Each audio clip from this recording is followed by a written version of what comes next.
Hendrick Motorsports is by far the most dominant team in NASCAR in the modern era, but if you say that on a Hendrick video, get ready for the toxic comments. Oh, they got wins behind luck. They don't deserve any championships.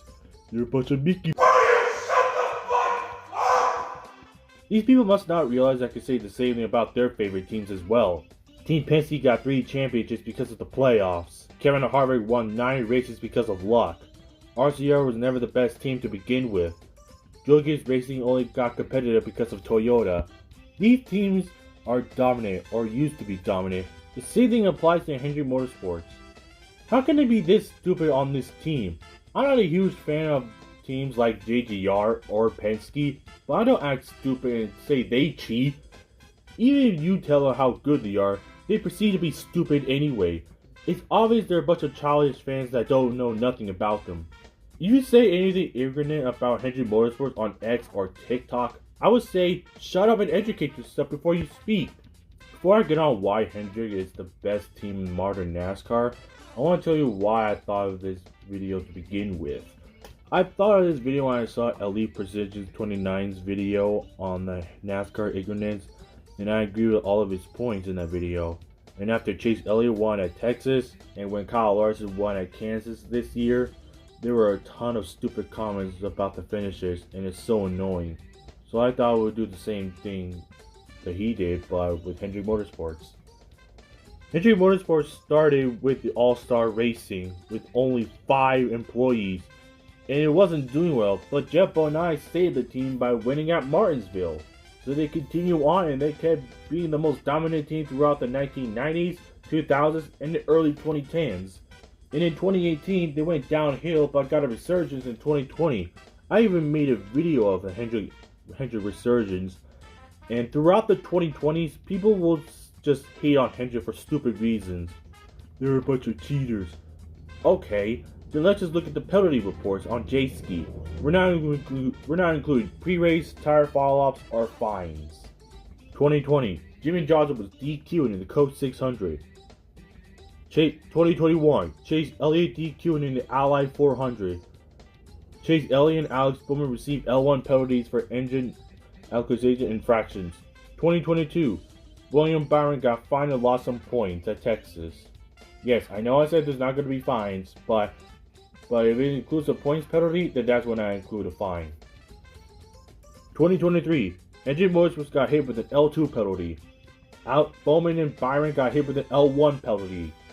Yeah, not that many penalties from Hendrick. And stop acting like they're the first team that got hit with these type of penalties like this. I can name many other teams and drivers with the same penalties.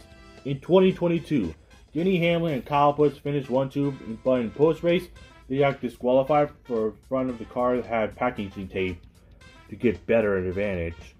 Ty Gibbs, Austin Hill, Denny Hamlin, and Daniel Suarez got fined for nearly endangering someone or doing retaliations that weren't necessary.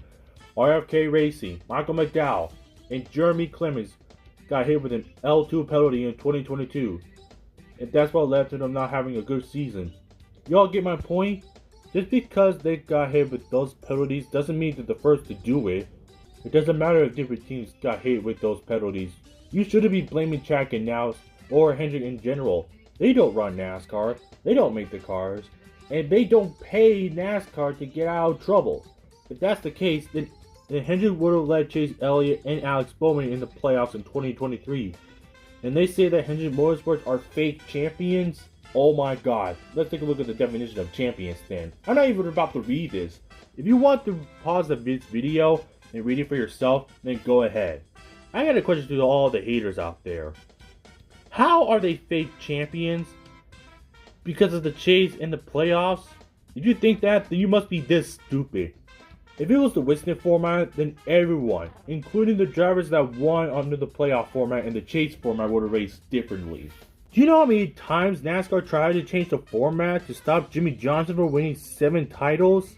Jimmy Johnson won 5 titles in a row through 2006 to 2010, because that's how good Jimmy Johnson was at the time. Jimmy Johnson won 6 titles in the chase area and got his 7th and final title in the playoff era. Elliott won the title in 2020, and it was deserved. He would have finished 3rd if it was in the Winston format, and he got screwed many times, and would have won 10 races that season. He and William Byron would have won the championships in 2022 and 2023. Elliott would have won the 2022 title, and Byron would have won the 23 title if it was played by their rules. Hendrick are real champions, but people will deny it, and that's the thing that pisses me off the most. If it is in the Wisdom format, they'll still have 14 cup titles. The playoffs made people drive like maniacs. You can't blame Hendrick for the playoff format or the chase format. Brian France is the one to blame for coming up with the idea in the first place. You shouldn't hate on Hendrick Motorsports for being dominant. If they have the right people, you're going to be the best team in the sport. Seaman, Gibbs, Penske, Trackhouse, and recently RFK. If you're one of those people making these false narratives, you need to look in the mirror and ask yourselves, who am I? Why do I exist? I don't care if they got hit with the penalties left and right. They're not cheaters, and they are real champions of the sport. Look, it's fine to hate on a team, but you can't just go around and just make false narratives on the specific teams. That qualifies you as a fake NASCAR fan, and just a kid that likes to complain. And after I listed out all the things I said, I'll say this. I'm going to be a Hendrick Motorsports fan until the day I die. Yeah guys, that's all I got for you guys for this video. Now I want to hear from y'all. How do you guys deal with the Hendrick Motorsports ignorance if you're Hendrick Motorsports fans, or you like Hendrick Motorsports, or neutral to Hendrick Motorsports? Let me know down in the comments below. I'm going to go ahead and roll up out of here. Y'all have a good one. I'll see you next time.